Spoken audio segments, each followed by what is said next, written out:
দর্শক, ইন্ডিপেন্ডেন্ট ডিজিটালে স্বাগতম।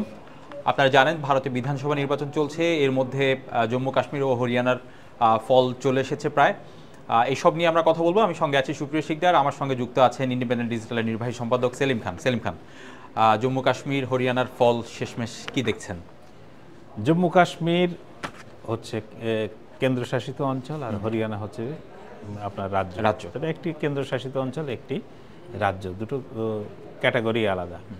সবচেয়ে ইন্টারেস্টিং হচ্ছে যে হরিয়ানা বা জম্মু কাশ্মীরে এ পর্যন্ত যে ফলাফলের আভাস পাওয়া যাচ্ছে, মানে নির্বাচনের কাউন্টিং অনেক দূর, ভোট গণনা অনেক দূর এগিয়ে গেছে। এইখানে দেখা যাচ্ছে যে জম্মু কাশ্মীরে কংগ্রেস ও ন্যাশনাল কনফারেন্সের জোট তারা মোটামুটি ধরেই নেওয়া যায় তারা সরকার গঠন করতে চলেছে। অন্যদিকে বিজেপি খুব রিমার্কেবলি যে যাদের ধরে নেওয়া হয়েছিল যারা জিততে পারবে না তারা আসলে সরকার গঠন করতে যাচ্ছে, এইরকমই একটি আভাস এখনো পাওয়া যাচ্ছে।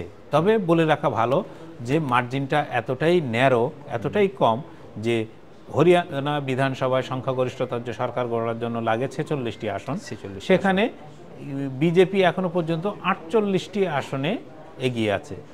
তো সেই হিসাবে ধরা হচ্ছে যে যদি সামান্য পরিবর্তন ঘটে তাহলে আসলে আপনার বড় ধরনের পাশার দান পরে উল্টে যেতে পারে। আচ্ছা, আমরা এক্সিট পোল আর এখনকার বাস্তব ফলাফল যেটা দেখি, আবারও দেখলাম একটা বিশাল পরিবর্তন। এই বিষয়টাকে আপনার কাছে কি মনে হচ্ছে? এই একটা বিষয় যে এক্সিট পোল, ভারতে এক্সিট পোলের হিসাব মানে যেটা বুথ ফেরত সমীক্ষা বলা হয়, যেটা ভোটের পর দিনই মানে ভোটের যেদিন শেষ হয় সেদিনই মহা ধুমধাম করে টিভি চ্যানেলগুলো প্রচার করে, পরের দিন সংবাদ মাধ্যমে প্রকাশিত হয়, সেই জিনিসগুলোর সঙ্গে আসলে বেশ কিছুদিন ধরে মিলছে না। সবচেয়ে বড় বিপর্যয় হয়েছে যে এই 2024-এর লোকসভা নির্বাচনের সময়, যখন বলা হচ্ছিল যে মোদি এবার 400 এমনকি 400-র বেশি আসন নিয়ে ক্ষমতায় আসবেন, কিন্তু আদপে দেখা গেল যে মোদির আসন নেমে গিয়ে 240, মানে তিনি বিজেপি সংখ্যাগরিষ্ঠতাও পায়নি এবং শরিকদের মিলে টেনে টুনে 293-তে পৌঁছেছেন, সরকার গঠন করেছেন। ঠিক এবারও যদি দেখেন জম্মু কাশ্মীরে যে প্রেডিকশন ছিল সেই প্রেডিকশনে বলা হচ্ছিল যে বিজেপি জম্মুতে খুব ভালো করবে এবং একচেটিয়া আসন পাবে, সেই সঙ্গে তারা কাশ্মীরের কিছু দলের সাহায্য নিয়ে সেই জম্মু কাশ্মীরে তারা সরকার গঠন করতে যাবে। এবং হরিয়ানায় সরকারকে মানে হরিয়ানা সরকার গঠন করবে কি, এই প্রশ্নে কোনো ধরনের দ্বিধা ছিল না একদম। যাদের মানে যারা এক্সিট পোল চালিয়েছেন প্রত্যেকেই কংগ্রেসই যে সরকার গঠন করতে যাচ্ছে এবং কংগ্রেসের আসন কত পাবে 50 থেকে শুরু হয়েছিল, 50 থেকে এমনকি 70-72 পর্যন্ত বলা হচ্ছিল। তাহলে আর বাস্তবে দেখা যাচ্ছে কংগ্রেসের আসন এখন 37-38-এর মতো। এখন যদি ধরা যায় যে শেষ দিকে গিয়ে আপনার ভোটের আবার যদি আসন কংগ্রেস বেশি পেতে শুরু করে তাহলে কংগ্রেসের আসন সংখ্যা বেড়ে যেতে পারে, বিজেপির কমে যেতে পারে। কিন্তু যে এক্সিট পোলে যে কংগ্রেসের একটা মানে ল্যান্ডস্লাইড ভিক্টরি দেখানো হচ্ছিল সেটা আসলে হয়নি। ফলে এই যে এক্সিট পোলের উপর মানুষের বিশ্বাস কিন্তু ক্রমেই কমছে। আপনার কাছে মানে আসলে কেন কি মনে হয় যে লোকসভা নির্বাচন, বিধানসভা নির্বাচন আমরা দেখছি যে এক্সিট পোল আর বাস্তবের ফলাফলে বিশাল একটা পার্থক্য হয়ে যাচ্ছে? এটার মূল কারণটা কি? আসলে পার্থক্য হয়ে যাচ্ছে না, কিন্তু একেবারে পুরোপুরি উল্টেও যাচ্ছে। পার্থক্য শুধু না, এটা উল্টেও যাচ্ছে। তার একটা বড় কারণ আমার যেটা ব্যক্তিগত ধারণা, যে বুথ ফেরত যে সমীক্ষাগুলো করা হয় সেই সমীক্ষাগুলো হয়তো ভোটাররা যথাযথ তিনি যে দলকে ভোট দিয়েছেন সেই দলের কথা হয়তো তিনি বলেন না। কারণ তিনি মনে করতে পারেন যে এটা বললে হয়তো তার মানে গোপনীয়তা নষ্ট হবে বা তার সিকিউরিটি, নিরাপত্তার আশঙ্কা থাকতে পারে, ফলে তিনি হয়তো ঠিক তথ্যটা দেন না। দুই, এই যারা এই এক্সিট পোলের মানে পরিচালনা করেন, এরা সবগুলোই কিন্তু একটা পেশাদার সংস্থা। এই পেশাদার সংস্থাগুলো এটা সারা দুনিয়াব্যাপী চলে, আমেরিকাতে প্রতিনিয়ত হয়, কিন্তু ভারতের এই পেশাদার সংস্থাগুলো একটা হচ্ছে আমার যেটা অনুমান সেটা হচ্ছে এরা প্রিকনসিভ মাইন্ড, মানে আগাম ধরে নেন যে এ জিতছে, মানে ওইটা ধরে নিয়ে আগাম ধরে নেওয়ার কারণে তাদের ফলাফল বহুলাংশে প্রভাবিত হয়। যেরকম আপনার যদি ধরি লোকসভা নির্বাচনের সময় তারা ধরেই নিয়েছিলেন যে মোদি আসছেনই, এখন তখন তারা দেখলেন যে মোদিকে খুশি করার জন্য মোদি কত আসনে বেশি আসনে জয়ী হয়ে আসবেন সেটা। এবার দেখলেন যে মোদির অবস্থা খারাপ, মোদি তো ওইখানে যান না, যে কংগ্রেস আসতে পারে। আর কংগ্রেসকে কত আসন দেওয়া যায়, এই যে আগাম ধরে নেওয়ার কারণে এই ফলাফলগুলো কিন্তু এখন একেবারেই মিলছে না। এটা হচ্ছে একটা জনপ্রিয় ধারণা যে বিজেপি 10 বছর ধরে ক্ষমতায় আছে, তারা নানা অপকর্ম করেছে, তাদের দলের মধ্যে নানা গন্ডগোল, ফলে কংগ্রেসই ক্ষমতায় আসবে, তার বিকল্প একমাত্র কংগ্রেস ক্ষমতায় আসবে। ফলে এইটা তাদের একটা আগাম ধারণা এবং বিশ্বাস, যেটা জনপ্রিয় ধারণাও বটে, পত্রপত্রিকায় এইরকমই লেখা হচ্ছিল। তার ভিত্তিতে যখন আপনি জনমত জরিপ করেন তো ফলাফলে তখন আপনার তার প্রভাব পড়ে, এবং সেটাই কিন্তু গত কয়েকটি নির্বাচনে ভারতবর্ষে কিন্তু দেখা যাচ্ছে। আচ্ছা সেলিম খান, এই যে জম্মু কাশ্মীরের এখন পর্যন্ত ভোটের যে ফল আমরা দেখছি, বিজেপি একটা সংখ্যাগরিষ্ঠতায় আছে, সেই জায়গাটায় আসলে এর ভবিষ্যৎটা কেমন? জম্মু কাশ্মীরের কথা যদি বলেন, জম্মু কাশ্মীরে ভারতের একটি প্রান্তিক রাজ্য, ঠিক আছে, কিন্তু প্রান্তিক রাজ্য হলেও ধরেন মূল জায়গার রাজ্য না হয়ে প্রান্তিক রাজ্য হলে গুরুত্ব অনেক অংশে কমে যায়। তার ছোট রাজ্য, মাত্র 90টি আসন, 5টি আসনে মনোনয়ন দেওয়ার ক্ষমতা আছে কেন্দ্রীয় সরকার তথা ওখানকার উপরাজ্যপালের। কিন্তু জিনিস হলো যে জম্মু কাশ্মীর একটা ডিসপিউটেড এলাকা, ফলে জম্মু কাশ্মীরে কে ক্ষমতায় আসছেন বা কারা, জম্মু কাশ্মীর দীর্ঘদিন ধরে জঙ্গি সন্ত্রাস নানা ধরনের মানে সেখানে স্বাধীনতার জন্য একদল লড়াই করছেন, একদল স্বশাসনের জন্য লড়াই করছেন। এরই মধ্যে বিজেপি সেখানে ওই রাজ্যের বিশেষ সুবিধা তুলে দিল, 370 ধারা বিলোপ হলো, রাজ্যের মর্যাদা হারালো, সব কিছু মিলিয়ে একটা ইন্টারেস্টিং জায়গায় পৌঁছে গেছে রাজ্যটা। ফলে এই রাজ্যের যে ভোট হচ্ছে সেই ভোটটা এই কারণেই কিন্তু খুব গুরুত্বপূর্ণ, এবং রাজ্যের মানুষ ভারতবর্ষের অন্য অন্য এলাকার চেয়ে অনেক এলাকার চেয়ে ঢেলে ভোট দিয়েছেন। তারা ভোট কেন্দ্রে বিপুলভাবে গেছেন এবং ভোট দিয়েছেন। আচ্ছা, ভোট দিয়ে তারা এইবারে কিন্তু যে এখন পর্যন্ত যা ফলাফল, তাতে তারা সেই ন্যাশনাল কনফারেন্স এবং কংগ্রেসের জোটের উপরই আস্থা রেখেছেন। তারা বিজেপি জোটের বিজেপি যেটি হিন্দু অধ্যুষিত এলাকা জম্মু, সেই এলাকায় বিজেপি অপেক্ষাকৃত ভালো করেছে। আর আপনার মুসলিম অধ্যুষিত যে কাশ্মীর এলাকা, ভ্যালি যেটা বলে কাশ্মীর ভ্যালি, সেখানে আপনার এই ন্যাশনাল কনফারেন্স ও কংগ্রেস খুব ভালো ফল করেছে। কিন্তু এর মধ্যে একটা কিন্তু আছে, সেটা হচ্ছে যে সরকারের উপর বা যারা জিতছেন তাদের উপর একটা প্রচণ্ড চাপ আছে অন্যান্য দল বা যে তারা বলছেন যে কোনোভাবে যেন জম্মু কাশ্মীরের রাজ্য মর্যাদা ফিরিয়ে না দেওয়া পর্যন্ত যেন সরকার শপথ না নেয়। আর এইটা কতদূর কার্যকর হবে, এটা কার্যকর হবে কিনা সেটা দেখার বিষয়, তারা কতদূর মর্যাদা ফিরিয়ে আনতে পারে। আচ্ছা সেলিম খান, আমরা জম্মু কাশ্মীর নিয়ে কথা বললাম, হরিয়ানার দিকে যদি তাকাই, যে আমরা এক্সিট পোলের হিসাব কিংবা গতকাল পর্যন্ত যদি দেখি যে কংগ্রেস অনেকটা নিশ্চিত ছিল যে তারা জিতে যাচ্ছে, বিজেপি অনেকটা মেনেও নিয়েছিল হয়তো যে তারা হেরে যাচ্ছে। আজকে যখন আবার ফলাফল গণনা শুরু হলো, আমরা দেখলাম যে এক পর্যায়ে কংগ্রেস তাদের যে উৎসবের একটা ধারা ছিল সেই উৎসবটা অনেকটা কমে গেছে, বিজেপি এগিয়ে যাচ্ছে। এই যে চেঞ্জটা আসলে কংগ্রেস না হয়ে বিজেপি জিতে যাচ্ছে, এই চেঞ্জটা আসলে কেন, কি মনে হয়? ধরুন হরিয়ানা হচ্ছে ভারতের রাজধানী দিল্লির পাশে খুব ছোট একটা রাজ্য, ঠিক আছে, খুব ছোট রাজ্য। এখানে লোকসভায় 10টি আসন, আচ্ছা, এবং বিধানসভায় হচ্ছে 90টি আসন। রাজ্য হিসাবে খুব বেশি বড় কিছু না, কিন্তু গুরুত্বপূর্ণ, কারণ এটা দিল্লির একটা বেশ চারিদিক বেড় দিয়ে, আপনি যদি ধরেন সেই মহাভারতের কুরুক্ষেত্র থেকে শুরু করে হস্তিনাপুর থেকে শুরু করে সব কিন্তু এই হরিয়ানার মধ্যে অবস্থিত। ফলে অনেক গুরুত্বপূর্ণ অনেক বিষয়, মানে ঐতিহাসিকভাবে গুরুত্বপূর্ণ। কিন্তু এবারে কি দেখা গেল যে কংগ্রেস ধরে নিয়েছিল যে তারা জিতছে। কেন জিতছে? গত লোকসভা নির্বাচনে যে 10টি আসনের মধ্যে 6টি কংগ্রেস পেয়েছিল, এবং যে লোকসভার যে ভোটের প্যাটার্ন, সেই প্যাটার্নে ধরে নেওয়া ছিল যে মানে কংগ্রেস 60টার বেশি আসনে, সেখানে কিন্তু প্রায় 50 থেকে 60টার মতো আসনে তারা এগিয়েছিল যদি আমি বিধানসভা ভোটে। ফলে স্বাভাবিকভাবেই কংগ্রেসের মানে কংগ্রেস থেকে ধরেই নেওয়া হচ্ছিল যে তারা জিততে চলেছেন, কারণ বিজেপির মধ্যে ব্যাপক গোলমাল, সেখানে তারা 10 বছর ক্ষমতায়। এসব নিয়ে কংগ্রেসের ভেতরে একটা বিরাট মানে কি বলবো যে আস্থার জায়গা বা ওভার কনফিডেন্স যাকে বলে, যে অতিরিক্ত আস্থার জায়গা তৈরি হয়েছিল। কিন্তু ভোট গণনার শুরুতে যদি ভারতীয় সময় সকাল 8টা থেকে ভোট গণনা শুরু হয়েছে, সকাল 8টা থেকে প্রায় 9:30 পর্যন্ত কিন্তু কংগ্রেস খুবই ভালোভাবে এগিয়েছিল। এবং আপনার এমনও দেখাচ্ছিল যে কংগ্রেস 70-72টা পর্যন্ত আসন পেতে পারে। সেক্ষেত্রে বিজেপির আসন ছিল 15 থেকে 20টার মধ্যে, 18টা। কিন্তু এই যে 9:30টার পর থেকে 11টার পর পর্যন্ত কিন্তু যত গণনার ফলাফল আসতে শুরু করলো, আমরা টেলিভিশন বা বিভিন্ন অনলাইন যেগুলো ইউটিউব চ্যানেলে দেখছিলাম, চিত্রটা আস্তে আস্তে পরিবর্তন পাল্টে যেতে শুরু করলো। এবং কিছুক্ষণের মধ্যেই দেখা গেল যে বিজেপি 50টার মতো আসনে এগিয়ে আছে এবং কংগ্রেস নামতে 30-32-এ নেমে গেছে। এই যে চেঞ্জের মধ্যে এদের মধ্যে কেউ অনেক কিছু আশঙ্কা করছেন।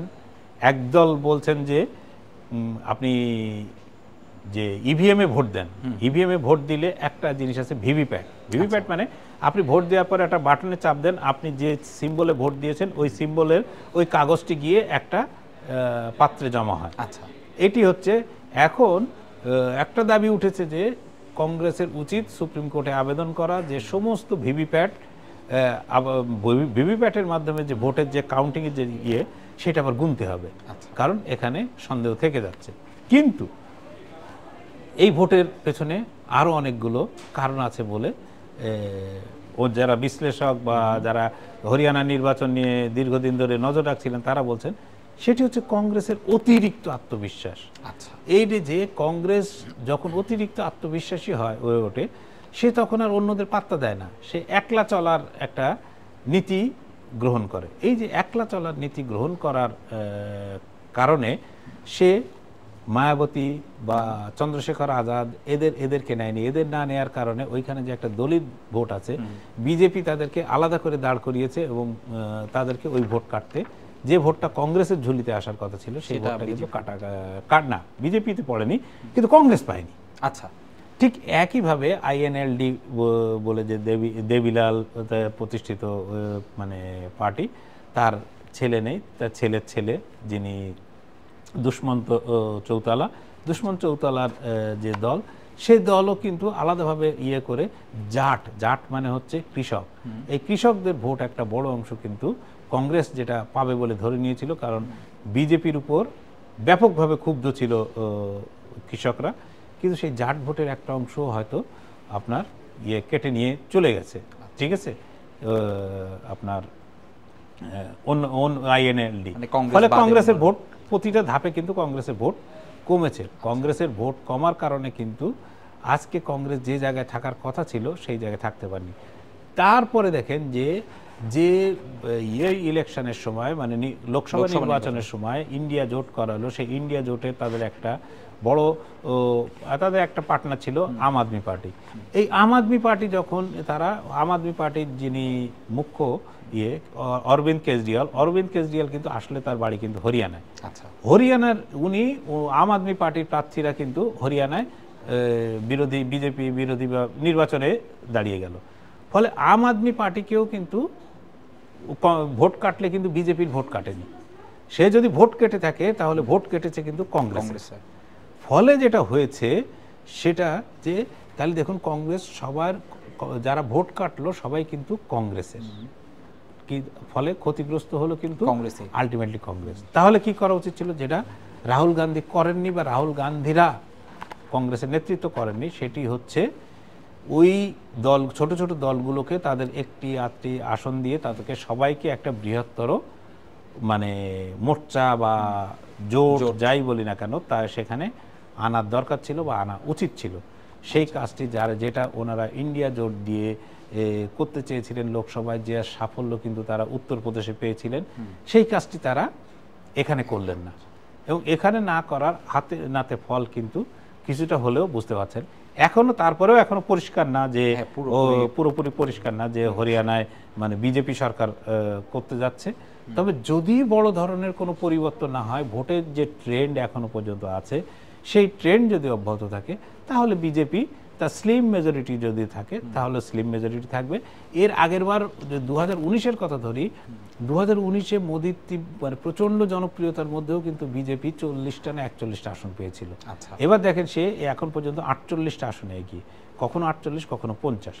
ফলে সে কোনো না কোনো কাজ করেছে।